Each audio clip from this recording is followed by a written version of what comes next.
Pendidikan di Indonesia masih menyimpan segudang permasalahan yang belum terselesaikan oleh Banyak pemerintah. persoalan di bidang pendidikan di Indonesia termasuk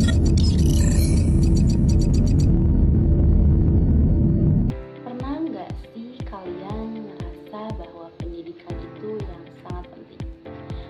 Namun di sekitaran kita masih banyak yang sangat kesulitan dalam mengakses pendidikan, terutama di daerah pedesaan. Apa penyebabnya dan bagaimana solusinya? Mari kita bahas di video kali ini. Kalian tahu nggak sih kenapa di Indonesia kesenjangan pendidikan antara kota dan desa masih terasa sangat nyata? Data terbaru menunjukkan sekitar 5,11% penduduk desa belum pernah merasakan sekolah. Kira-kira kenapa ya bisa begitu? Salah satu penyebabnya ialah faktor ekonomi. Angka kemiskinan di pedesaan yang masih sangat tinggi menjadikan banyak anak terpaksa berhenti sekolah karena biaya pendidikan dan untuk kebutuhan sehari-hari. Selain itu ada faktor budaya dan mindset. Pendidikan dianggap bukan jalan utama untuk menuju sukses. Ada anggapan bahwa nasib seseorang itu ditentukan sejak mereka lahir. Jadi pendidikan atau sekolah dianggap kurang penting. Nah, disinilah teori harapan masuk.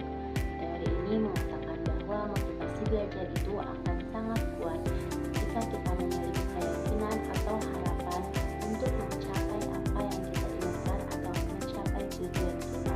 Di sini harapan terdiri dari dua, yaitu yang pertama ada agensi.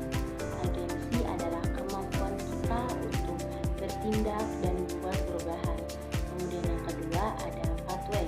Pathway adalah cara-cara yang kita lihat untuk mencapai tujuan itu. Nah, gimana ya caranya kita membangun harapan itu di desa? Pada zaman sekarang yang serba teknologi seakan-akan diagung-agungkan, seolah-olah hal yang tidak bersentuhan dengan teknologi dianggap kudet, kuno. Dan saat menyelesaikan suatu permasalahan dianggap kurang efektif. Alih solusi yang bersentuhan dengan teknologi, saya mengajak teman-teman semua untuk solusi permasalahan pendidikan. Kemudian sesi diskusi kita kali ini. Yang pertama, perpustakaan keliling dan diskusi inspiratif. Dengan perpustakaan keliling, warga di desa dapat mengakses buku dan informasi secara mandiri, kapan saja, tanpa harus jauh-jauh ke kota.